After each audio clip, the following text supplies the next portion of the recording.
Sing me a song of a lass that is gone. Et salut tout le monde, j'espère que vous allez bien. On se retrouve aujourd'hui pour une vidéo book haul. J'ai choisi de vous faire un book haul assez conséquent. C'est un book haul de à peu près une soixantaine de bouquins. Je ne l'ai pas compté exactement. Ça regroupe décembre, janvier, février et mars. Comme ça, je suis enfin à jour au niveau des book hauls. Je suis quasiment à jour au niveau des bilans lecture. Donc voilà, tout va bien sur la chaîne. Une prochaine vidéo sera peut-être un truc un peu plus généraliste, genre un thème, 7 livres ou quelque chose comme ça. J'ai beaucoup de poches pour une fois, ça change. J'ai un seul livre numérique, ça aussi ça change. Et puis parmi tout ça, il y en a forcément énormément que j'ai pas lu. Il y en a quelques-uns que j'ai lus. Il y en a, voilà, il y a des bons, il y a des moins bons forcément. Je vous parlerai de ma lecture en cours, peut-être d'une de mes prochaines lectures aussi. Voilà. Donc là, vous voyez, derrière moi, il y a tous les livres donc, à vous montrer. Il y en a encore des autres qui sont cachés derrière le fauteuil. J'en ai un peu sur le côté. Donc voilà, vous allez voir tout doucement. Au fur et à mesure, ça va disparaître ce qui est derrière. Donc voilà. De ce que j'ai compris, ce nouveau format de vidéo vous plaît assez. C'est moins coupé, c'est plus naturel. Par contre, vous m'excuserez, c'est vraiment naturel au point que je suis enrhumée. Donc vous aurez le côté rhume aussi avec le micro, avec le son. Donc je suis sincèrement désolée, mais malheureusement j'ai pas le choix si je veux tenir le rythme. Donc voilà. Je vous couperai quand même les scènes où je me mouche, hein. On va pas sympathiser à ce point-là. Je pense qu'on va commencer, on va pas trop traîner, sinon la vidéo elle va s'éterniser, et puis vous allez en avoir marre et tout ça. Ouais, on démarre tout de suite. Donc le livre numérique que j'ai à vous présenter, c'est Les Bones Tunnels, le tome 4, Guerre totale de Oksana Hope, publié aux éditions Rebelle. C'est quand même vachement pratique d'avoir l'ordinateur, parce que du coup j'ai tout sous les yeux sur les livres numériques, donc c'est beaucoup plus facile. Les Bones Tunnels, c'était une saga coup de cœur pour moi. J'ai vraiment adoré. C'est une uchronie où l'auteur part du principe que Hitler et les nazis ont gagné la Seconde Guerre mondiale. Donc le monde a changé dans ce sens-là et pas dans le sens où ce sont les Alliés qui ont gagné. J'ai adoré la trilogie, c'était vraiment un coup de cœur génial, des personnages super, la façon dont ça a été mis en avant, la façon dont c'était trouvé, les chutes à la fin de chaque histoire, j'ai vraiment adoré. Et donc là, j'étais vraiment super enchantée de pouvoir faire partie des lecteurs de Les Bones Tunnels, le tome 4. Donc celui-ci, je ne l'ai pas encore lu. Il est dans ma liseuse, je peux déjà vous dire qu'il sera lu courant avril. Ça c'est sûr, certain et tout ce que vous voulez. Ma chronique sortira fin avril. Vraiment voilà, je suis vraiment super enchantée de pouvoir le lire. C'est un roman voilà, qui va à mon avis poursuivre un peu la trilogie que j'ai adorée. Donc on passe maintenant au format poche. Le format poche ce mois-ci est assez conséquent, donc je dis ce mois-ci, mais en fait sur 4 mois, donc au final ça va, ça s'est un peu étalé. Il y a beaucoup d'occasions, j'ai très peu de formats poche neufs ou SP. À la rigueur, j'en avais acheté quelques-uns d'Henri Lovenbruck que je vais vous présenter après. Voilà, c'est quelques SP, quelques achats d'occasion, vous verrez en passant. Premier poche, donc la route de Premier poche, donc la route de Cormac McCarthy aux éditions Point. Donc moi je l'ai dans cette version-là. Je sais qu'il existe une autre version avec la photo du film. Bon, je pense pas que ça change grand-chose au contenu, hein. Le livre reste le livre. J'ai pas vu le film, donc je ne sais pas du tout si ça peut coller à ce qui est passé dans le film. Je pense que c'est un livre qui est très connu. On en a parlé pendant les réunions que j'organise à la médiathèque du Touquet. Il y a beaucoup de gros lecteurs qui ont adoré ce bouquin, niveau post-apocalyptique, tout ça.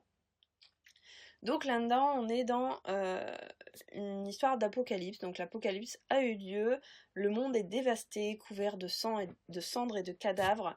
Parmi les survivants, un père et son fils errent sur la route, poussant un caddie rempli d'objets hétéroclites. Dans la nuit, la neige et le froid, ils avancent vers les côtes du sud. La peur au ventre, les hordes de sauvages cannibales terrorisent ce qui reste de l'humanité. Survivront-ils à leur voyage? Je vous avoue que là, pour le coup, le côté ordre de sauvages cannibales, ça me fait un peu tiquer parce que moi, tout ce qui est zombies, tout ça, c'est pas du tout mon truc. Donc j'espère sincèrement qu'ils sont pas partis sur ce côté-là. Euh, Maintenant, c'est à voir et je sais qu'il a d'excellents retours. Je sais qu'il y a beaucoup de monde qui l'a adoré. Euh, il fait partie de mes poches à lire très bientôt. Parce que je voudrais essayer de tourner un peu, de mettre un peu plus de poches. On verra si j'y arrive. Mais voilà, il est prévu dans pas trop longtemps.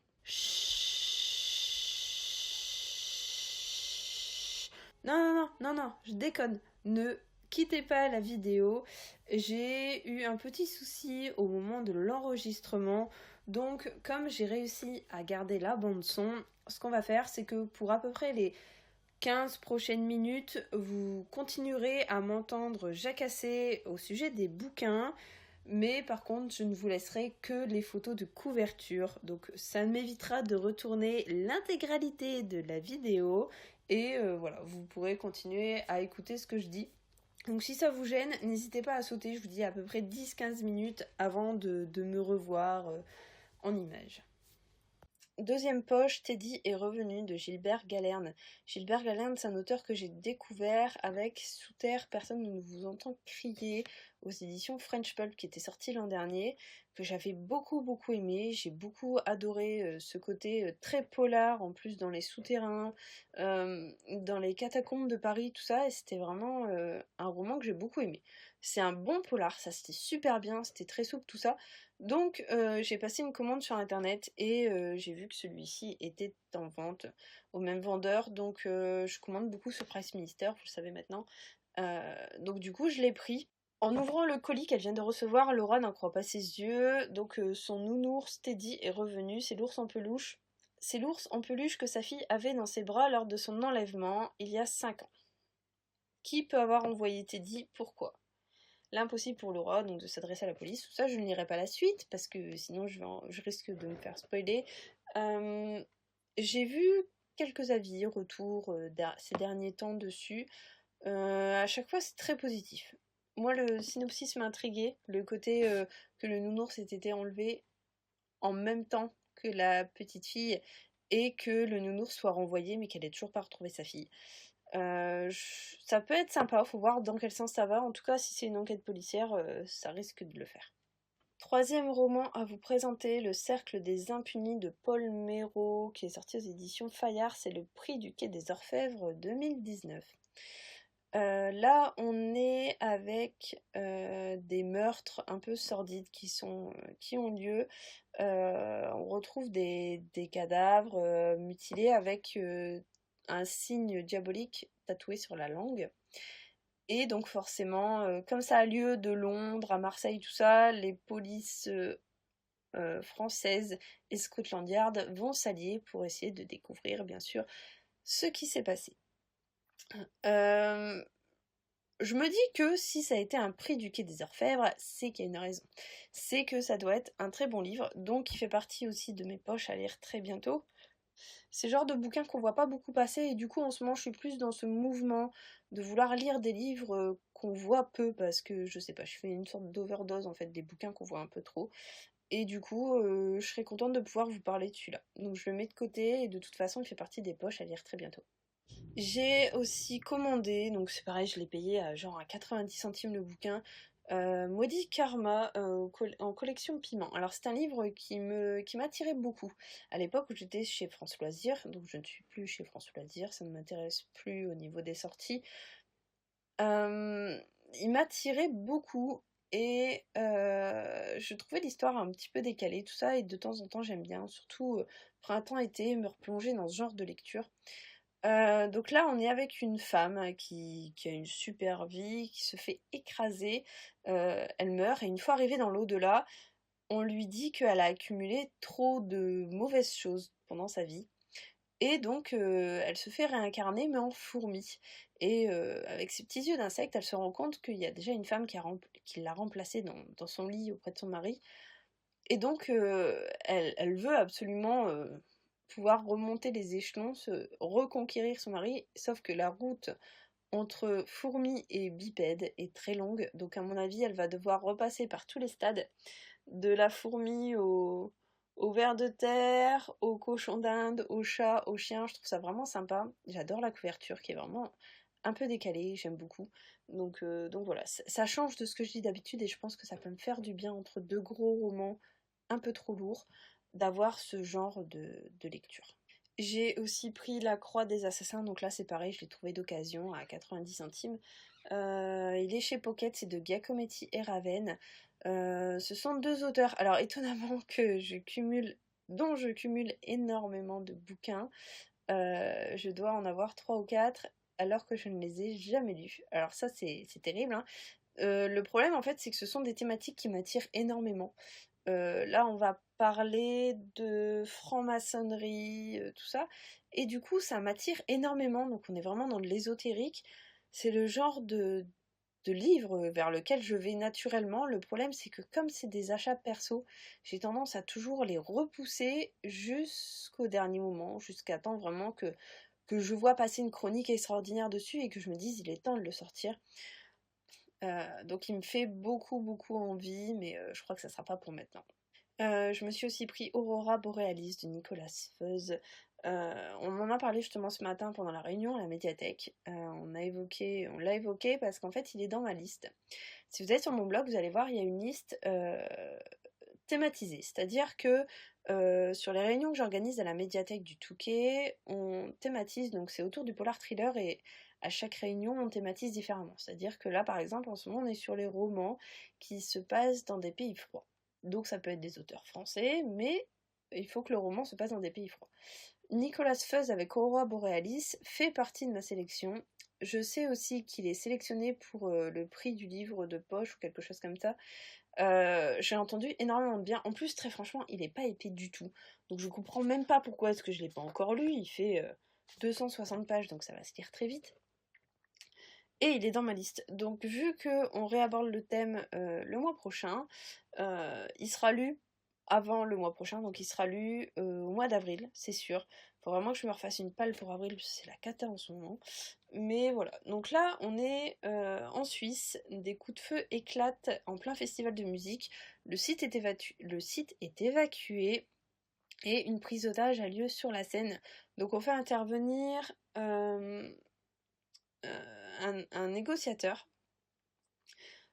Sauf que apparemment il y a quelqu'un qui se pose la question, Walker, alors je sais pas qui c'est Walker, je sais pas si c'est le flic ou le négociateur ou j'en sais rien, qui se demande qu'est-ce qui s'est passé en Laponie. Donc voilà, donc c'est le résumé hyper énigmatique, on n'est pas du tout en Laponie et d'un coup on nous bazarde une question qui n'a rien à voir avec ce qu'on nous a donné avant.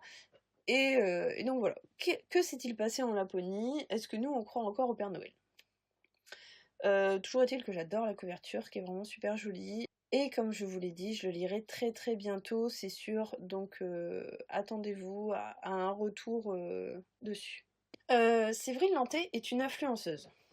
Voilà, Séverine, tu regarderas la vidéo, tu es une influenceuse, parce que Séverine Lanté s'est mis à ça quelques mois l'idée en tête de vouloir lire du classique.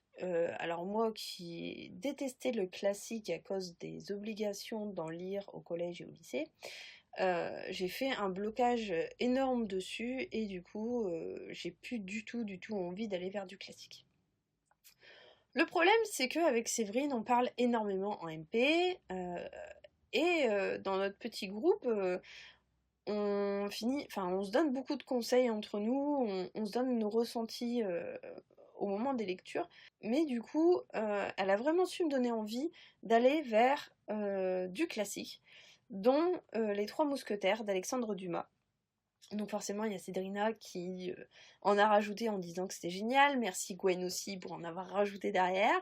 Donc du coup, me voilà à commander le texte intégral des Trois Mousquetaires d'Alexandre Dumas.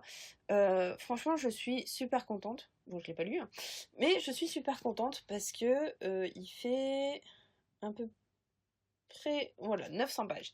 897 pages. Il fait 900 pages pour 4,60 €. Je trouve que c'est vraiment, voilà, limite, je vais dire, c'est donné. Le côté Trois Mousquetaires, moi j'aime beaucoup. J'aime beaucoup le côté cap et épée. dans les films, tout ça, je visualise vraiment très bien cette ambiance et ça peut le faire. Maintenant, ça reste du classique et j'ai toujours très très peur d'aller vers du classique. Donc j'espère vraiment que ça va le faire. Par contre, comme c'est un achat perso, encore une fois, ça sera pas pour tout de suite. Ça sera peut-être sur une pulsion, une envie de changer complètement, de tout couper, de me retrouver dans des bases. Je pense que j'ai encore pas mal de classiques à découvrir, du Victor Hugo notamment, tout ça. Euh, voilà, on verra bien ce que ça va donner. Peut-être que ça vous permettrait vous aussi de découvrir des romans classiques. Ça pourrait vraiment le faire, je pense. Là, je remercie mon homme qui m'a commandé, qui m'a offert Les Emmurés. Je crois que c'était il y a de ça 2 mois. Il m'a offert Les Emmurés de Serge Brussolo aux éditions Le Livre de Poche, suite à une chronique de Séverine Lanté, que je ne remercie plus. On est typiquement dans du roman qui va être avec une touche fantastique, je pense, hein. On est avec Jeanne qui a une mission de s'installer dans un immeuble où ont été commis des années plus tôt plusieurs crimes inexpliqués. Le but c'est d'en faire un reportage, si possible très sensationnel, sauf qu'au moment où elle va emménager dans cet immeuble, elle va se rendre compte qu'en fait tous les faits inexpliqués ne sont peut-être pas dus que à l'invention de son voisin. Donc moi il m'intrigue énormément. J'aime beaucoup beaucoup la couverture. Vous le savez maintenant, j'adore les romans de maisons hantées et tout ça. Donc très franchement, si ça part vraiment là-dedans, je sens que je vais adorer. J'aimerais vous en reparler très très vite. Celui-ci fait partie vraiment de ma liste à lire très bientôt. Voilà, donc peut-être que vous, ça va vous parler, peut-être que vous l'avez lu. C'est un auteur que j'aimerais vraiment beaucoup découvrir. Le genre de roman qui m'attire beaucoup. Donc là, j'ai aussi reçu Killing Kate de Alex Lake. Un serial killer agit près de chez vous et toutes ses victimes vous ressemblent. Celui-ci, je l'ai commencé. Et j'ai lu une centaine de pages, 150 pages, je crois qu'il en fait à peu près 480, quelque chose comme ça. On est avec Kate qui est une jeune femme assez classique, on va dire, châtain, cheveux longs, joli visage, un peu sportive, tout ça. Elle part en vacances et en fait pendant ses vacances elle se rend compte qu'il commence à y avoir des disparitions juste à côté de chez elle, de femmes qui lui ressemblent énormément. C'est des femmes dont, comment dire, ses copines la charriaient même un peu en disant regarde on dirait ta jumelle, tout ça. C'est vraiment on va vraiment être sur des trucs très ressemblants. Donc elle va se rendre compte que des disparitions ont lieu sur des femmes qui lui ressemblent trait pour trait et ça va tourner, ça va se rapprocher autour d'elle. Je l'ai commencé, je ne l'ai pas encore fini, je l'ai pas abandonné, je l'ai mis en pause. C'est pas forcément mieux, mais en fait je crois qu'il est très mal tombé. Il a dû tomber juste après une excellente lecture et je me suis retrouvée un peu à souffler en tournant les pages, à trouver ça un peu long et du coup voilà, je me suis dit que le mieux c'était peut-être de le mettre en pause parce que j'avais vraiment envie de savoir ce qui se passait. Et voilà, donc du coup j'ai préféré le mettre en pause. Faut savoir que c'est l'auteur aussi de After Anna qui parlait de la disparition d'une petite fille et donc de tout ce qui était fait pour retrouver cette petite fille. J'avais beaucoup beaucoup aimé After Anna, donc je pense que celui-ci peut être pareil, c'est juste qu'il est peut-être tombé juste au mauvais moment. Donc je l'ai mis en pause, j'espère le reprendre très très bientôt. J'ai aussi reçu Une affaire privée de Diana Gabaldon, donc pour la saga Outlander. Donc là en fait c'est ce que elle peut appeler une nouvelle qui fait quand même 400 pages. C'est quand même... voilà, on va dire que par rapport à ce qu'elle écrit d'habitude, en effet c'est une nouvelle. Donc là on est avec Lord John Grey, Lord John Grey qui est un personnage récurrent dans les tomes d'Outlander. C'est quelqu'un dont Jamie fait la rencontre en prison. Et donc c'est un personnage qui est vraiment très très droit dans ses bottes, qui est vraiment super sympa, tout ça, et que j'apprécie beaucoup. Et du coup, je suis super contente qu'elle ait sorti un roman vraiment consacré à lui. Ça fait un moment qu'il est sorti en Angleterre. Nous, en France, on est toujours un peu à la traîne. Donc là, on va être avec John Gray en 1757. Donc pour vous donner une idée, pour ceux qui connaissent Outlander, le tome 2 finit en 46 pendant la guerre en Écosse et le tome 3 reprend en 68. On est vraiment dans cette période entre deux où voilà, où on va suivre un peu ce qui se passe pour John Gray. Donc moi je trouve ça super sympa. J'aime beaucoup l'idée et je suis vraiment pressée de pouvoir le découvrir. En fait, ça fait un moment qu'il est sorti. J'ai toujours pas pris le temps de me replonger dedans, mais voilà, j'espère que ça va le faire. Donc on va continuer les poches avec le roman de Henri Lovenbroek. J'en ai 5 à vous présenter. Donc en premier, L'apothicaire, que je me suis trouvée à Neules-les-Mines lors du Salon des Mines Noires, où il était le parrain sur les conseils de Katia, qui a fait un retour extraordinaire de ce bouquin qui m'a vraiment beaucoup donné envie. Et donc depuis que je l'ai découvert dans Et J'irai tuer pour vous, qui est son dernier sorti cette année chez Flammarion. Du coup, j'ai vraiment eu envie de le découvrir dans d'autres thèmes. Et voilà. Donc, j'ai craqué pour L'apothicaire, qui est un roman historique. J'ai craqué aussi pour Le Testament des siècles, qui nous emmène là sur des traces de franc-maçonnerie, tout ça. J'ai aussi eu en cadeau par une copine lors d'un swap Les cathédrales du vide, où là on est à la recherche d'un secret millénaire. Ensuite j'ai pris donc la Moira et Gallica, qui sont donc 2 trilogies sur des loups. Donc c'est de la fantasy, je pense, fantasy fantastique. Et en fait, j'ai carrément envie de le découvrir dans ce thème-là. Et j'adore les couvertures. Elles sont absolument magnifiques. En plus, ce sont des éditions révisées et augmentées. Donc je suis super contente. Ça fait des années que je louche sur ces éditions-là. Donc là, j'en ai profité pour la relance. Voilà. J'ai pris la Moira et Gallica, qui est un semi-poche en fait. Il est moitié format.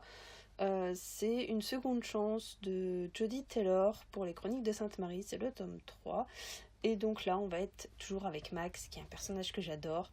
Elle est vraiment, mais complètement à l'opposé de toutes les flics badass qu'on voit. Elle, c'est une historienne, elle est rousse, elle est un petit peu rondelette, tout ça. Elle a un caractère bien trempé et j'adore, je m'identifie énormément à elle. Et vraiment, c'est un personnage que j'aime énormément. Elle a beaucoup d'humour, ça fait un bien fou de la lire. Donc là, on est dans le 3e tome où on va partir au moment de la guerre de Troie. Et la guerre de Troie, la façon dont c'est décrit, mais même sans connaître ce qui s'est passé à ce moment-là, on est dans le truc et en fait on apprend plein de choses, on se dit que ça s'est vraiment passé comme ça et c'est génial. C'est vraiment génial, on est dans le truc et tout. J'adore cet auteur, j'adore cette saga, vraiment c'est une saga que je vous conseille absolument. Je vous ferai peut-être d'ailleurs une vidéo sur les 3 premiers tomes. Le 4e sort cet automne, je suis vraiment trop pressée de le lire. C'est ce genre de bouquin, je le reçois, je le lis tout de suite. Je mets tout en pause, c'est ce bouquin. Cette saga, je vous la conseille beaucoup.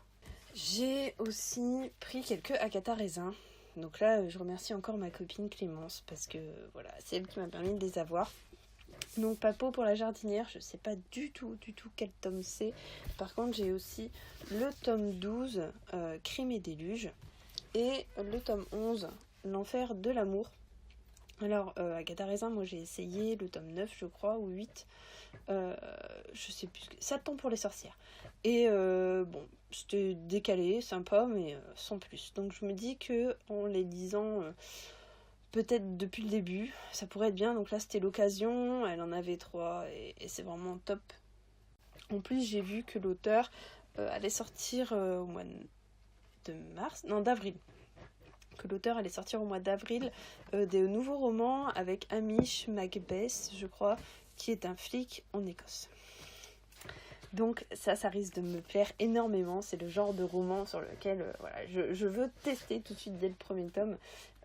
Ça, niveau ambiance, si vraiment elle a réussi à à reporter l'Écosse comme je l'aime, ça devrait le faire. J'ai aussi du coup pris En voiture Simone de Aurélie Vallogne et Mémé dans les orties. Il faut savoir que c'est une auteure que je n'ai jamais lue et il me semble que cette année, enfin en 2018, elle était parmi les meilleures ventes. Donc du coup, je me suis dit que c'est peut-être un peu con de passer à côté. 250 pages à peu près par bouquin, c'est du poche, franchement ça serait con. Je pense que cet été ça devrait le faire. Un petit roman par après-midi, ça devrait aller assez vite. Voilà, je sais pas du tout de quoi ça parle, je sais juste que ça plaît beaucoup. Et voilà, je me dis que c'est vraiment l'occasion en fait de tester et puis de voir ce que ça va donner. Je me suis aussi trouvé La Maison des Morts de Sarah Pinborough aux éditions Milady. Et en fait, je suis tombée amoureuse de ce livre. J'ai été, en décembre je crois, j'ai été à l'espace culturel de Leclerc. Mon homme avait une carte cadeau. Et du coup, j'en ai profité. Donc quand j'ai vu celui-ci, je l'ai pris direct. C'est con parce que Sarah Pinborough, je ne l'ai lu qu'une fois dans mon amie Adèle, qui est pas du tout dans ce genre-là. Mais voilà, la tranche noire. En plus, c'est écrit vraiment assez gros, ça va se lire vraiment très vite. Mais le livre-objet en soi est absolument canon. Faut dire ce qui est. Donc voilà, je suis super super contente de l'avoir. J'en ai 3 autres du même genre d'elle. Ce sont vraiment des bouquins magnifiques, faut dire ce qui est. Donc même si l'histoire n'est pas extraordinaire, je l'ai trouvé vraiment superbe et voilà. Voilà, j'ai aussi Annie Croche de Jacques Saucé, que je remercie beaucoup beaucoup parce que il vient compléter ma collection de romans de Jacques Saucé, donc maintenant je les ai tous. Je suis vraiment super contente, ce sont 20 nouvelles qu'il a écrites il y a pas mal d'années, c'était de 88 à 2007, donc c'est vraiment ses premiers essais en écriture et voilà, c'est génial, c'est le début de Jacques Saucé et comme vous le savez, Jacques c'est un de mes chouchous, c'est vraiment un auteur que j'adore, que j'affectionne particulièrement et qui écrit vraiment des romans dont je suis tout le temps satisfaite. En tout cas, pour l'instant, vraiment, j'ai rien à redire. C'est vraiment ce que je cherche dans un roman, dans un polar, c'est ce qu'il écrit. Donc voilà, donc je suis super contente de l'avoir. Et donc Lebenstunnel, l'intégrale, donc là c'est la trilogie, c'est les 3 premiers tomes. Donc comme je vous parlais au tout début de la vidéo, j'ai le tome 4 en numérique et donc maintenant je vous présente les 3 premiers tomes. Donc moi je les ai lus en numérique à l'époque et là en fait c'est en sortie France Loisirs.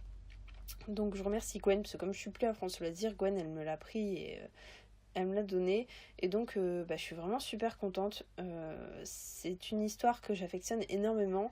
C'est de l'Uchronie où elle considère que Hitler a gagné donc la Seconde Guerre mondiale et donc le nazisme s'est emparé du monde, tout ça. Vous verrez en le lisant, mais vraiment, ça a été une histoire coup de cœur. J'ai adoré les 3 bouquins. Elle est super douée. Elle fait des chutes, des twists. C'est génial.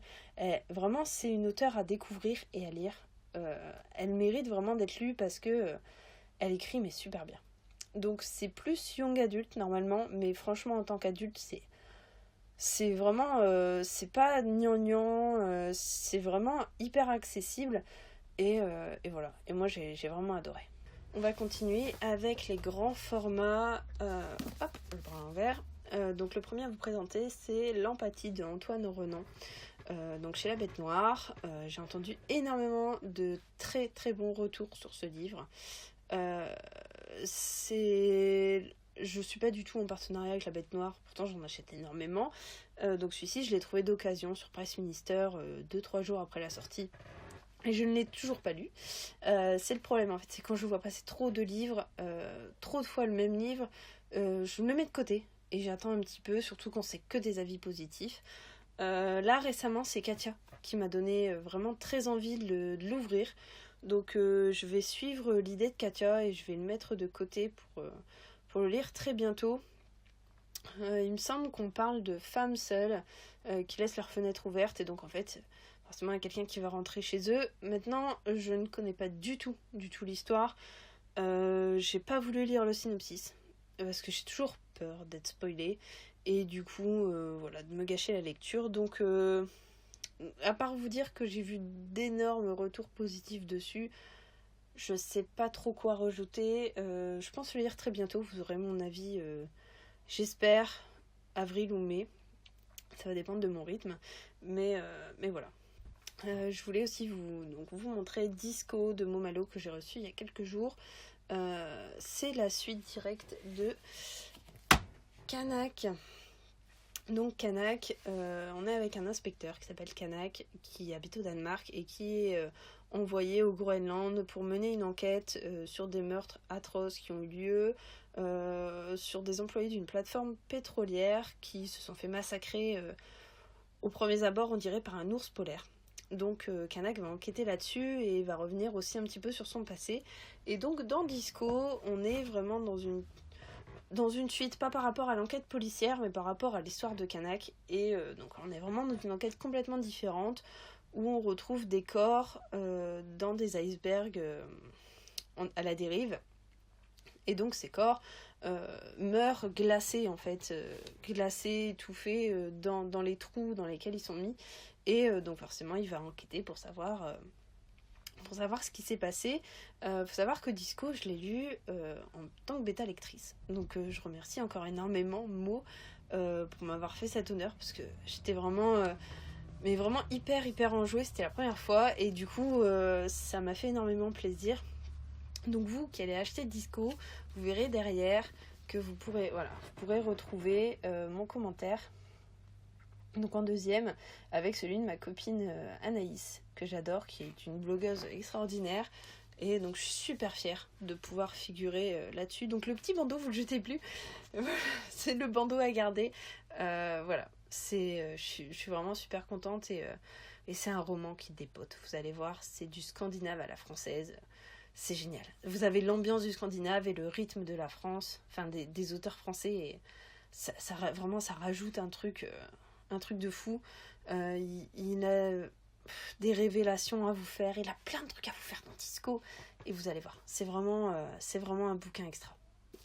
Je continue avec du nordique, avec du scandinave en fait, avec La Dame de Reykjavik de Ragnar Jonasson, qui est sorti il y a déjà plusieurs années chez France Loisirs il me semble, et donc là qui est réédité depuis peu chez La Martinière. C'est un one-shot. Vous pouvez le lire complètement en dehors de tous les autres romans de Ragnar. On est avec Hulda, qui est une enquêtrice au bord de la retraite. Et en fait, Hulda, son chef n'en veut plus. Il en a marre, elle est vieille, elle l'embête. Donc, il voudrait mettre un petit jeune à la place, un petit nouveau, tout ça. Donc, il voudrait la renvoyer 15 jours avant sa retraite. Sauf que Hulda, elle ne veut pas. Et du coup, elle lui propose de mener une enquête sur un dossier classé. Lui, en soi, il se mouille pas trop, il accepte et puis il se dit qu'il sera débarrassé, il sera tranquille. Donc Hulda rouvre une enquête sur une jeune femme russe qui a été retrouvée morte sur les plages pas très loin de Reykjavik. Et donc voilà. Donc tout va tourner autour de cette enquête et en parallèle, de temps en temps, on va retrouver quelques chapitres du passé d'Hulda. On s'en rend vite compte que c'est elle, tout se rejoint. Et vous allez voir, il y a des petites révélations vraiment très sympas qui font que Hulda, c'est un personnage auquel on s'attache énormément. J'ai adoré être avec elle. Je l'ai dit dans ma chronique, vous pouvez la retrouver sur mon blog. C'est le chocolat chaud des boissons, c'est le plaid des couvertures, c'est le Strandman chez Ikea. C'est vraiment une lecture doudou, confort, tranquille, on est bien. Même par rapport à ce qui se passe, il y a des meurtres, tout ça, mais on est bien, on est détendu, on apprécie, on se détend. Franchement, c'est une très très bonne lecture et j'étais la première étonnée. J'ai vraiment adoré ce bouquin. C'est très poignant, le personnage d'Hulda est vraiment top. J'ai aussi Devenir de Michelle Obama. Alors on en parle pas mal en ce moment, je vois encore beaucoup de retours disant que c'est un bouquin extraordinaire. Je ne l'ai pas lu, je ne sais pas. Par contre, d'un avis personnel, Michelle Obama, c'est une personnalité que j'aime énormément, tout comme son mari. D'ailleurs, il peut plus être président des États-Unis, mais il pourrait venir en France parce que franchement, on est vraiment en manque.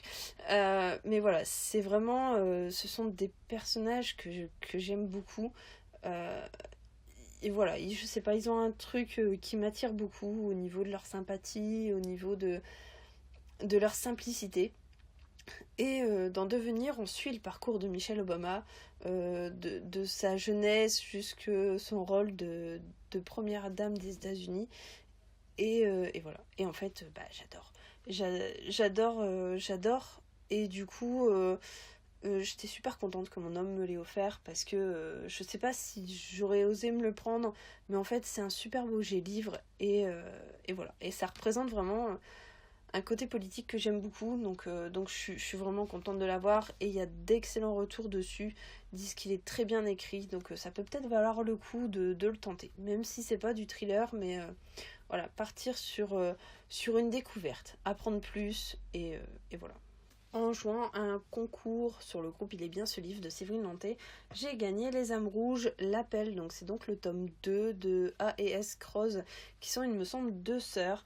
Donc là, dans le premier tome, je l'ai, mais je l'ai pas encore lu. On est sur une jeune fille qui se fait enfermer dehors par sa mère, sauf qu'il y a des dévoreurs de chair ou des zombies ou je sais pas trop quoi dehors.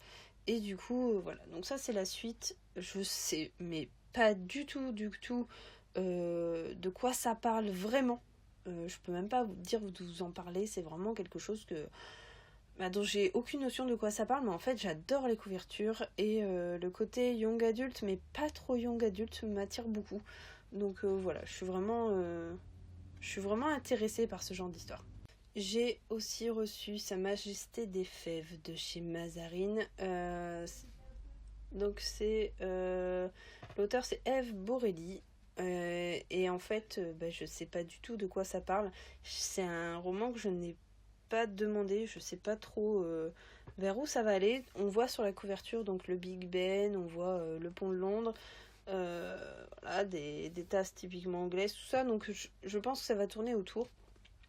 On est avec un fabricant de fèves qui désespère parce que c'est le dernier et il vient de mettre la clé sous la porte. Voilà. Je sais pas. Vraiment, je vous dis, je ne sais pas. J'ai vraiment vu aucun retour dessus. Je suis vraiment assez étonnée parce que souvent on voit quand même pas mal de bouquins passer. Celui-là, j'ai vu aucun retour dessus. Il a 290 pages, donc c'est vraiment du petit. Et en fait, c'est peut-être le sortir cet été. Tranquillement, je pense que ça peut se lire très bien, mais voilà, faut avoir l'esprit tranquille, faut vraiment être dans un bon mood, tout ça, et en ce moment j'ai pas trop envie de ça. Je m'étais aussi commandé 3 romans de Asa Larsson, donc Le Sang versé, où on est vraiment en Scandinavie, en Suède, tout ça, dans le cercle polaire, à 145 km du cercle polaire. Le pasteur de la paroisse vient d'être assassiné. Voilà, donc il y a celui-ci qui est absolument superbe. On sacrifie sa Moloch. On est en Laponie suédoise. Un ours féroce est abattu. Dans sa panse, les restes d'un homme. Voilà, je n'en lirai pas plus. Vraiment, je ne veux pas. J'ai tellement peur de me faire spoiler sur les 4e. Et la piste noire. On est au nord de la Suède. Un pêcheur découvre dans une cabane abandonnée le cadavre torturé d'une femme. Je pense que ça pourrait le faire. Maintenant, il me semble que Katia m'avait dit que les Asa Larsson, c'était pas forcément extraordinaire. Donc, ils sont de côté. Je les ai eu d'occasion. Je les ai payés 1€ le livre. Franchement, grand format, ils sont nickel. Ça aurait été vraiment con de passer à côté. Voilà. Donc, je verrai bien. Je vous en reparlerai dès que j'aurai lu, forcément, même si, franchement, c'est pas dans les priorités du tout. On continue donc les grands formats avec La Cité de l'Orque de Sam J. Miller. Il faut savoir que l'orque, c'est un animal que j'aime énormément depuis toute petite. Je crois que ça a été la saga Sauver Willy qui a vraiment fait beaucoup pour ça. Et donc, Séverine Lanté l'a lu il n'y a pas très longtemps. Et apparemment, elle a beaucoup aimé le bouquin. Elle a beaucoup aimé l'histoire. C'est de l'imaginaire. Apparemment, on est au 22e siècle. Il y a beaucoup de villes englouties. Et donc, les gens ont des animaux comme ça. Il y a une jeune femme qui a un orque. Et voilà. Et en fait... je sais qu'elle a raconté un peu plus de l'histoire, mais j'ai préféré fermé, voilà, fermé mes oreilles. Je me suis dit non, je ne veux surtout pas savoir. Le fait que ce soit une orque, m'attire énormément. Voilà, je suis enchantée parce que vraiment, je suis super contente de l'avoir. Merci beaucoup à ma copine Clémence qui me l'a offert lors d'un swap. Et donc voilà, j'ai envie de découvrir cet univers et je me dis que déjà le livre objet en soi, il est magnifique et en plus, ça peut carrément le faire. Je continue le book haul avec Suspicious Minds, qui est une préface en fait à Stranger Things. Donc je ne sais pas si vous connaissez la série Stranger Things, elle passe sur Netflix. Perso, je suis fan, on adore ça avec mon homme. Et donc en fait, on est dans une petite ville, il y a un gamin qui disparaît. Et donc ses copains vont chercher après. On est dans les années, il me semble, un peu 80. Et donc là, il y a plein de trucs fantastiques qui apparaissent, des monstres, tout ça. Et voilà. Et vraiment, j'ai adoré l'ambiance de la série, j'ai adoré la façon dont c'était joué, la façon dont c'était tourné. Et donc, du coup, mon homme, quand il a vu qu'ils avaient sorti la préface à la série, vraiment, il me l'a pris. Donc, je suis super contente de l'avoir. Je sais pas du tout quand est-ce que je vais le lire. Parce que, encore une fois, du coup, c'est un achat perso. C'est pas du tout prioritaire. Mais ça, à mon avis, ça va se lire très vite. C'est vraiment écrit assez gros. Donc voilà, avant le Démogorgon, avant le monde à l'envers, la terreur avait un visage humain. Donc si vous connaissez pas la série, cet homme, c'est le directeur d'une sorte d'hôpital qui fait des tests pour voir les capacités mentales de certaines personnes. Et donc voilà, donc à mon avis, la terreur, c'est lui. J'ai aussi reçu Vindicta de Cédric Cyr aux éditions Métropolis. Et donc là, en fait, je suis en plein dedans. Voilà, mon marque-page est là à peu près, un peu plus loin que le milieu. Je suis en plein dedans. On est donc sur une bande de 4 jeunes qui veulent aller cambrioler une bijouterie. Ils ont eu des échos comme quoi il y allait avoir beaucoup d'argent juste avant leur passage. Et donc ils se rendent à la bijouterie et forcément rien ne va comme prévu. Et donc voilà, donc en fait on tourne autour de ce casse et en même temps du coup on découvre plein de choses à côté. J'adore ma lecture, je passe un très très bon moment de lecture, mais j'en suis pas au stade de dire comme tout le monde qu'il est addictif. Pour moi il se lit très bien. On verra bien sûr quand je l'aurai fini ce que ça va donner, mais pour l'instant ça va. J'ai aussi reçu La Maison des Oubliés de Peter James aux éditions Fleuve Noir, qui est sorti ce mois-ci, donc en mars. Où là, c'est un livre que je me suis jetée dessus quand je l'ai eu parce que je l'attendais avec énormément d'impatience. On est avec une famille, un homme, sa femme, sa fille, qui emménage donc dans cette maison qui est un peu laissée à l'abandon depuis quelques années. Et forcément, il va se passer plein de trucs dans cette maison. Je vous dis, elle est hantée. Donc forcément... Voilà, on le sait dès le début, il se passe des trucs dans la maison. Et j'ai adoré ma lecture. Bon, on sent que c'est bien écrit, on sent que c'est du Peter James, on sent que l'auteur il a l'habitude d'écrire des trucs très souples. Moi je le considère un peu comme un Tillier à l'anglaise. Il écrit mais super bien. D'habitude il écrit des polars avec son enquêteur Roy Grace. Et c'est la première fois que je peux le découvrir dans autre chose que du polar. Mais quel pied, bon sang de bonsoir! Je me suis pris un plaisir énorme à lire ce bouquin. J'ai frissonné, j'ai eu peur. Mais j'ai adoré, c'est bien pensé, c'est bien réfléchi. La fin, elle est bien trouvée. Et le début, bon sang de bonsoir, il dégomme. Vraiment, le premier chapitre, il dégomme. Il est génial. J'ai lu le premier chapitre, je me suis dit, mais ce bouquin va être extra. Et en fait, carrément. Donc j'ai pris un pied pas possible à le lire. Vous pouvez retrouver ma chronique sur le blog. Je vous en reparlerai plus dans un bilan lecture, mais vraiment celui-là, ça a été génial. J'ai aussi reçu Le colis de Sébastien Fitzek et aux éditions de l'Archipel. Et donc là, on est avec une jeune femme qui est enfermée chez elle, qui est un peu parano, un peu schizophrène, tout ça. Et le facteur vient sonner, il lui donne un colis. Sauf que le colis est adressé à une personne du voisinage qu'elle ne connaît pas du tout. Donc elle va stresser et en fait tout va tourner autour de ce personnage principal. En soi, le colis, c'est l'élément déclencheur, et pourtant, on va pas en faire un foin tout le long. Je dois dire que alors, je l'ai lu en lecture commune avec Katia. Ça a été globalement une bonne lecture, mais il y a j'ai vraiment eu du problème à m'attacher. Alors, je me suis pas du tout attachée au personnage principal. J'ai eu l'impression que l'auteur il nous refourguait des personnages secondaires par-ci par-là, qui apparaissaient comme par magie et disparaissaient aussi vite.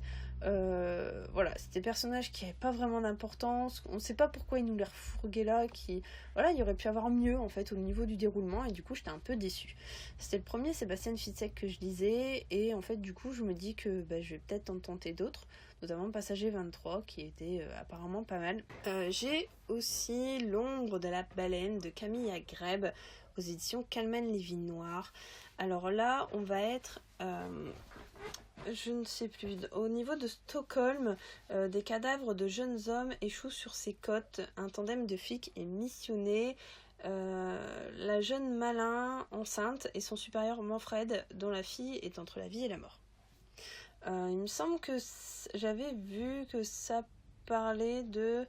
Bah non, en fait, je me suis trompée. Je croyais que ça parlait de drogue, tout ça. Mais en fait, soit j'ai fumé, soit j'ai confondu avec un autre. La couverture est absolument superbe. Voilà, moi, les animaux marins, on peut en parler des heures, j'adore ça. Mais franchement, voilà, la couverture est magnifique, je l'adore, elle est vraiment superbe, donc je suis super contente de l'avoir pour la couverture. Livre objet, merci. Et voilà, peut-être vais-je découvrir l'écriture de Camille Agreb grâce à ce roman. Je crois que j'en ai pas d'elle, à part celui-là. Donc voilà, donc c'est très bien. Je me suis aussi pris l'Outsider de Stephen King suite à la chronique de Séverine Lanté. Merci Séverine encore une fois. Le truc c'est que moi les Stephen King d'habitude j'aime pas. J'ai beaucoup de mal avec. Et en fait Séverine en le lisant m'a dit que c'était vraiment un thriller qui était super bien écrit. La thématique de base me plaisait beaucoup. Et l'objet livre en soi est magnifique. Donc je sais pas si on verra, mais en fait voilà, ça reflète. Et toute cette partie-là, elle est un peu en relief. Elle a un toucher doux, tout ça. Et vraiment, je trouve que l'objet livre est superbe. Donc voilà, on en a beaucoup entendu parler quand il est sorti. Et en fait, je suis super contente de me l'être trouvé parce que je voulais pas passer à côté. J'avais vraiment envie de le découvrir dans du pur thriller. Je me suis aussi trouvé Octobre de Soren Sverstrup aux éditions Albin Michel. Donc là, on est à Copenhague. Le cadavre d'une femme amputée d'une main est découvert par la police. Et à côté du corps, un petit bonhomme fabriqué à partir de marron et d'allumettes. Donc on peut voir sur la couverture. Et donc il y a une jeune inspectrice qui est chargée de l'enquête. Avec son inspecteur qui découvre vite que cette figurine est porteuse de mystérieuses empreintes, dont celle de la fille d'une ministre des Affaires sociales qui a été enlevée 1 an plus tôt et qui a été présumée morte. Voilà, ça m'intrigue énormément. Et Séverine, encore, toujours la même, de la chaîne Il est bien ce livre, l'a commencé récemment. Et elle est hyper enjouée avec ce bouquin. Donc elle me casse les pieds parce que c'est un achat perso. Et du coup je le remonte tout en haut de ma pile parce que j'ai trop envie de le découvrir aussi. J'ai aussi reçu Le voyage de Madison de Chris Loseus aux éditions Au Trouble. Avec Le voyage de Madison, on est au cours d'une soirée. L'amant de Madison est sauvagement assassiné devant elle. 3 ans plus tard, hantée par ce tragique souvenir, elle se rend auprès de sa mère mourante à San Diego. Commence alors un étrange road trip jalonné par une série de meurtres à travers plusieurs États. Tous avec la même signature, une large ouverture sous la gorge. Et je n'en dirai pas plus. Savoir que Chris Loseus, c'est un auteur que je côtoie plus ou moins sur les réseaux sociaux. On se commente les publications, tout ça. Un auteur qui est très actif sur les réseaux sociaux, très agréable, très sympa, vraiment. J'avais eu la chance de faire une vidéo avec lui il y a 1 an et demi sur le voyage aux États-Unis de Fabrice Léjoie, un autre auteur, celui de Abby. Et donc il m'a proposé son livre, je suis super contente. Je vais le lire très bientôt parce que j'ai vu passer d'excellents retours dessus et j'ai vraiment envie de le découvrir. J'ai vraiment envie de découvrir la plume de Chris. Et surtout quand je sais qu'il a été aux États-Unis, qu'il a pu vraiment voir ce qu'il écrivait, je suis vraiment contente pour lui. Et puis ça me donne envie, avec les photos, tout ça, de découvrir un peu ce qu'il nous a raconté. J'ai aussi reçu la trilogie psychiatrique de James Osmond, donc avec Régis, Sandrine et Dolores. C'est une écriture un peu spéciale. De ce que j'en sais, ça peut le faire ou ça peut ne pas le faire. Donc je suis super contente de l'avoir. Mon homme avait adoré le premier, moi je l'ai pas lu. J'ai pas osé, c'est trop différent. Donc en fait je me dis que c'est vraiment l'occasion. Je remercie beaucoup James de me l'avoir fait parvenir. Je vais le découvrir très bientôt, c'est sûr. J'ai envie de voir ce que ça donne. Là, un peu la particularité. Et je me dis qu'en fait, ça peut le faire, comme ça peut ne pas le faire. Donc voilà, je vous tiendrai au courant. J'ai aussi reçu La Maison de Vanessa Savage aux éditions La Martinière. On est dans une maison où Patrick a passé toute sa jeunesse. 15 ans plus tôt, elle a été le théâtre d'un drame inconcevable. Toute une famille a été retrouvée massacrée. Patrick garde pourtant des souvenirs irremplaçables dans ces lieux, comme seule l'enfance s'y en créait. Il décide de la racheter. Sa femme Sarah et leurs 2 enfants s'y installent à contre-cœur. Le délabrement, l'atmosphère sinistre qui colle à la maison oppresse Sarah. Ses psychoses reprennent, de plus en plus sombres. Des voisins épient chacun de ses mouvements. La tension monte. Je ne sais pas du tout si ça va être réel ou fantastique. J'espère que ça va être fantastique, j'adore les maisons hantées. Voilà. J'ai vraiment envie de le découvrir. En ce moment, je suis beaucoup La Martinière. J'ai eu une période où ça m'attirait pas plus que ça, mais très franchement, en ce moment, j'adore leurs publications. Il suffit de voir La Dame de Reykjavik, Disco, tout ça, c'est vraiment des livres vers lesquels j'ai envie d'aller. Et je me dis qu'en fait, celui-là, il peut carrément me correspondre niveau ambiance, niveau histoire. Donc voilà, je suis vraiment pressée de le découvrir. J'ai aussi reçu Batman de Dathan Auerbach aux éditions Belfond. Alors celui-ci, je l'ai lu et je l'ai adoré. Donc ma chronique n'est pas encore sur le blog, j'espère la sortir ce week-end. C'est un roman mais complètement différent de ce qu'on peut voir d'habitude. C'est vraiment du roman noir. On suit le personnage principal qui s'appelle Ben. Voilà, le personnage principal c'est Ben, le grand frère, et son petit frère Eric a disparu depuis plusieurs années. Il était avec lui au moment de sa disparition et donc il va chercher et il va finir en grandissant à vouloir être embauché dans ce magasin où son petit frère a disparu. Donc c'est un petit peu malsain comme idée, mais voilà. Il va travailler dans ce magasin, il va remettre des produits en rayon la nuit et il va commencer à se rendre compte de certaines choses. Et voilà, vous allez voir, l'histoire, elle tourne autour de cette disparition, elle tourne autour de Ben, de ses recherches pour retrouver Eric. Et il y a vraiment des choses, mais très très bizarres dans cette histoire. Des trucs qu'on comprend pas forcément, et pourtant ça en fait un roman, mais waouh! Je veux dire, il marque vraiment les esprits très très très longtemps. J'ai adoré, c'est une ambiance, mais géniale, une ambiance, mais très très noire, très sombre, très glauque. Et ouais, en fait, j'ai surkiffé ma lecture. Et j'ai tellement surkiffé que j'ai beaucoup de mal à en faire une chronique. Ça fait 2-3 fois que j'essaie et que je suis pas convaincue parce que j'arrive pas en fait dans ma chronique à faire ressortir ce que j'ai vraiment ressenti. J'ai essayé de prendre un peu de recul, j'espère que ça va le faire. En tout cas, je vous tiendrai au courant dans un bilan lecture, mais voilà, celui-là, il est vraiment, mais ouf, d'enfer. J'ai aussi pris Aberration, le réveil des monstres, le tome 1 de Joseph Delaney. Donc pour ceux qui ne connaissent pas, Joseph Delaney, c'est l'auteur de la saga L'Épouvanteur, l'apprenti épouvanteur, que nous on adore, qui est là dans ma bibliothèque. Donc on a tous les tomes. À chaque fois, j'achète, dès qu'ils sortent, je les achète. Mon homme en est fan, il adore cette saga. Bon, moi j'ai lâché un peu l'affaire, arrivé au 10 ou 11, parce que ça m'a saoulé. J'ai eu l'impression de toujours revoir la même chose. Et donc du coup, il était super content de pouvoir relire, mais sur un thème un peu différent. Il a bouffé le bouquin, ce qui est assez rare en ce moment. Il a vraiment dévoré de la première à la dernière page. Il a adoré replonger dans l'ambiance et tout ça. Et j'ai enlevé le bandeau, mais sur le bandeau, c'était marqué conseillé par Thomas Ward. Thomas Ward qui est donc le personnage principal de la saga L'Épouvanteur. Donc voilà, c'est plus young adulte, mais franchement voilà, ça peut vraiment le faire, ça peut être super sympa comme lecture. Donc si ça vous intéresse, n'hésitez pas. J'ai aussi reçu Sherlock Holmes et les monstruosités du Miskatonic aux éditions Brajlon de James Lovegrove. J'avais lu le premier, c'est dans les dossiers que tu lus, j'avais lu le premier et j'ai adoré le premier, cette ambiance Sherlock Holmes qui est très réelle et en même temps cette ambiance que tu lus qui est très fantastique et donc en plus c'est un livre-objet qui est superbe avec les pages dorées, c'est très très beau, c'est très bien écrit au niveau de la mise en page, tout ça.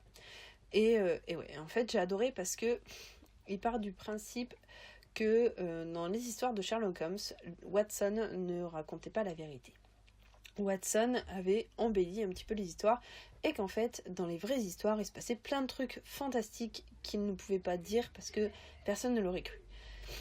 Donc, du coup, Watson les raconte à travers ses dossiers que tu lus, à travers ses romans, et du coup, c'est génial parce que on a vraiment l'impression d'être dedans. On retrouve un peu les réactions de Sherlock, on retrouve les réactions de Watson, et moi j'adore. J'ai vraiment beaucoup aimé ce rapport réel fantastique. On continue avec Click and Love de Cyril Massarotto aux éditions XO Éditions. Vous allez me dire, mais c'est n'importe quoi, pourquoi t'as pris ça, Chacha? En fait, Chacha, elle a pris ça parce que j'adore le concept de mettre des SMS dans des bouquins. Donc j'essaye de vous trouver un exemple. Voilà. Voilà, donc j'adore ce concept de SMS dans le bouquin. Je trouve ça génial. Moi, ça aère le truc. Et je me dis qu'en fait, ça peut être carrément sympa. Donc, je ne sais pas s'il y en a qui l'ont lu. N'hésitez pas à me donner votre avis. Peut-être que vous aimez, peut-être que pas. On est avec Julie qui doit faire des ménages pour gagner sa vie. Paul a 40 ans, il est chirurgien, il vit à Londres. Il se console pas de la mort de sa femme. Et donc leur trajectoire n'aurait jamais dû se croiser. Et pourtant, une application particulière va progressivement les rapprocher. Voilà, c'est une histoire d'amour un peu classique et en fait je suis vraiment enjouée à l'idée de le découvrir. C'est carrément le genre de bouquin qui peut se lire en un après-midi et en fait il paraît gros mais il a que 340 pages donc c'est vraiment pas énorme, en plus c'est bien aéré tout ça donc ça peut être vraiment sympa. On continue donc encore avec quelques grands formats avec La prisonnière de la mer de Elisa Sebel aux éditions Mazarine. Et en fait dans La prisonnière de la mer, moi je l'avais lu en numérique, en auto-édition. C'était Le Rocher. Et donc vous pouvez la retrouver sur mon blog sous le nom Le Rocher de Elisa Sebel, où on est sur un fait historique réel. Au moment de Napoléon Bonaparte, dans les années 1800, on est sur l'armée de Napoléon se fait battre en Espagne, et donc elle se fait envoyer sur une île. Ils envoient 5000 hommes et 20 femmes sur une île isolée, sans grand chose à manger, sans vraiment d'abri, sans rien du tout, et il les laisse se démener là pendant 5 ans. Ouais, il me semble que c'est ça, pendant 5 ans. À vérifier.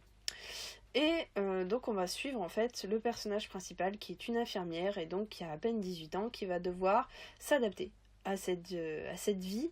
20 femmes contre 5000 hommes, c'est énorme. Elle va devoir apprendre à se protéger, elle va vivre plein de choses. Vous allez voir, l'île ne leur laisse vraiment aucun répit. Et mais waouh, ce bouquin est extra. Niveau sensation, on est vraiment sur un fait qui a vraiment existé, qu'elle a juste romancé. Et voilà, l'auteur, elle s'y connaît énormément sur ce thème, sur cette île, elle la connaît par cœur. Et ça se ressent. Ça se ressent vraiment, on est vraiment avec elle dans cette histoire et voilà, en fait je crois que c'est vraiment un des livres, il y en a très peu, que j'ai envie de relire, que j'ai envie de me remettre dedans parce que j'ai adoré cette histoire, j'ai adoré ce roman, donc voilà, je suis vraiment contente de pouvoir vous le présenter parce que c'est un roman que j'adore. Si vous remontez dans mes vidéos bilan lecture, vous allez peut-être le trouver en bilan. N'hésitez pas. Il est sur le blog, n'hésitez pas, foncez. C'est un roman extra. J'ai aussi reçu Bienvenue au motel des Pins Perdus de Katharina Bivald. Voilà, c'est un roman qui est sorti le 7 février 2019. C'est typiquement le genre de roman que je lirai sûrement cet été. J'aime bien le genre. On est avec une jeune femme qui meurt en fait dès le premier chapitre. Et elle refuse de quitter le monde parce qu'elle veut absolument réconcilier ses anciens amis. Ça peut être sympa comme ça peut être complètement nul. J'ai pas vu de retour dessus. Si vous l'avez lu, n'hésitez pas à me le dire. C'est vraiment un peu différent. C'est aux éditions de Noël. Je sais pas. Je sais pas si ça peut le faire ou pas. Faut vraiment que je sois dans le move. Faut que j'ai envie d'aller vers du feel good. Je vous tiens au courant dès que je l'ai lu. Mais franchement, pour moi, c'est pas très urgent en ce moment. J'ai aussi reçu Marlena de Julie Bentin. Aux éditions La Belle Colère. Je ne sais pas du tout de quoi ça parle. Ça a l'air d'être un truc... ça a l'air d'être plus un roman vie réelle, un roman sur la vie, sur des choses qui se passent vraiment. C'est pas trop fiction apparemment et du coup ça m'embête un peu. Bon, vous le savez, j'aime bien avoir un truc complètement... soit vraiment un roman 100% fiction, soit un truc fantastique ou voilà. Mais du à peu près réel, quand c'est pas issu de faits réels, ça m'embête. Ça m'embête parce que j'ai toujours peur d'un truc, d'une thématique qui me plaît pas. Et souvent je fais un blocage, j'ai du mal à aller vers ce genre de bouquin. Donc voilà, je ne sais pas si vous l'avez lu. Donc encore une fois, si vous l'avez lu, n'hésitez pas à me laisser un commentaire. Ça va peut-être me motiver à le sortir. Si vous avez eu des retours dessus ou quoi, n'hésitez pas. Un très beau cadeau de Noël. L'amour c'est mon homme qui me l'a offert pour Noël. Je l'avais mis sur ma liste et je le voulais vraiment. Donc L'amour c'est un recueil de 200 dessins dessiné par Jack Koch, qui est un dessinateur voilà, de dessins tous un peu dans le même genre. Et donc en fait, 200 auteurs ont écrit une phrase qui débutait par L'amour c'est. Sur ces 200 auteurs, il y a pas mal d'auteurs polars, il y a des auteurs contemporains, il y a vraiment un peu de tout. Et ce qui est vraiment super sympa, c'est que sur chaque livre, il y a 2 € reversés à Rire et Médecin. Moi, voilà, j'adore, je trouve ça vraiment super joli. Des fois, je l'ouvre, je feuillette, je trouve une petite citation, et voilà. Et en fait, je suis super contente de la lire. Et comme beaucoup de monde, en fait, j'arpente maintenant les salons avec ce bouquin particulièrement parce que je veux me le faire dédicacer par tout le monde. C'est devenu un truc un peu récurrent, un petit peu voilà, un mini défi lancé en interne par quelques personnes. Et du coup, on est pas mal à faire le tour des salons pour le faire dédicacer. Je vais continuer avec les derniers livres, il m'en reste 5. Vous allez voir, c'est plus particulier que ce que je viens de vous présenter. Donc le premier c'est La famille zéro déchet de Guide.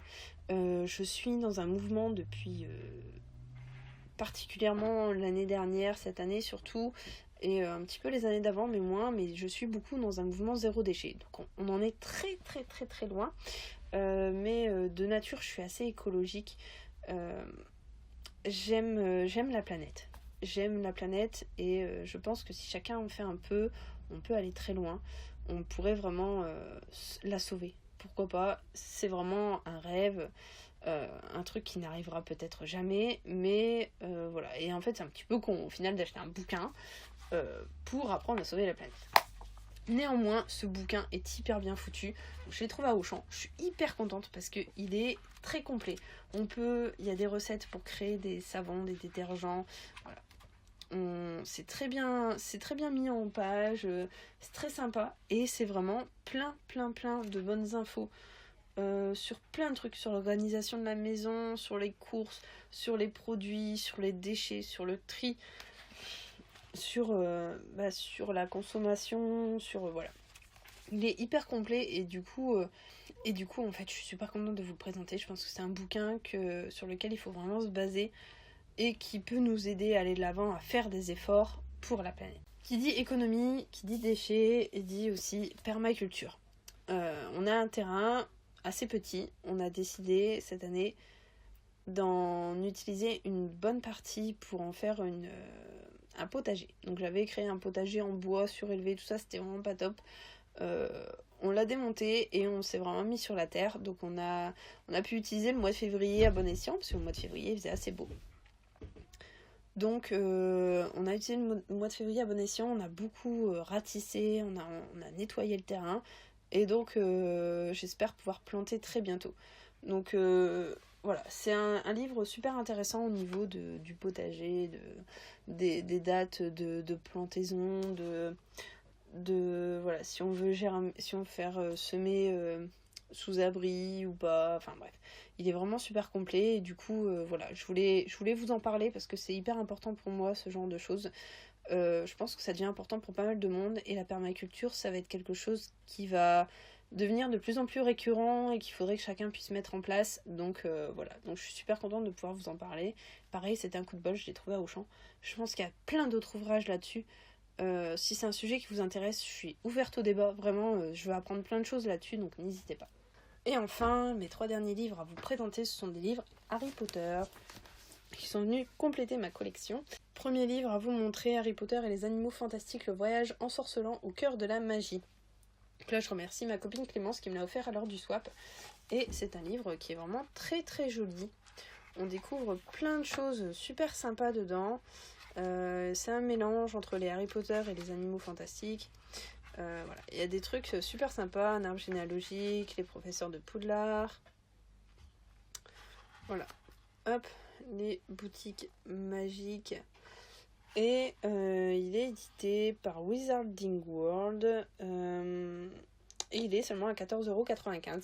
Donc pour, voilà, même un cadeau, ça peut être sympa, je pense. C'est pas très cher et vraiment, il est super sympa comme bouquin. Il a l'air assez complet. Et enfin, alors Clémence m'a aussi offert le Nifleur. Alors le Nifleur, c'est un de mes chouchous dans les animaux fantastiques. J'adore cet animal. Je le trouve vraiment trop mignon. C'est vraiment adorable. Et voilà, en plus il y a quelques pages sympas sur les animaux fantastiques. Et dedans, il y a un kit pour monter le Nifleur. Donc c'est un petit kit en bois pour monter un Nifleur en 3D. Donc voilà, c'est pareil.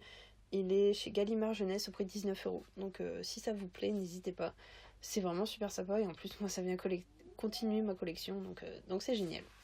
Et le dernier livre à vous montrer, c'est un livre que je me suis pris aussi avec la carte cadeau au Leclerc, à l'espace culturel de Leclerc.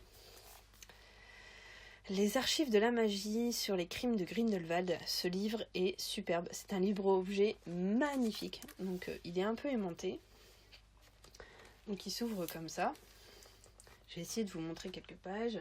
C'est un livre, encore une fois, avec plein de trucs à soulever, à découvrir, des empreintes. Voilà, hop, on a un petit truc qui se déplie. Vraiment, c'est un des plus beaux livres Harry Potter que j'ai pu voir. Avec la petite carte de Paris qui est dans les crimes de Grindelwald. Des images magnifiques. Vraiment, c'est superbe. Moi, j'adore. Je suis fan. Je suis tombée complètement dedans au hasard. Les crimes de Grindelwald, je m'y attendais pas à craquer autant.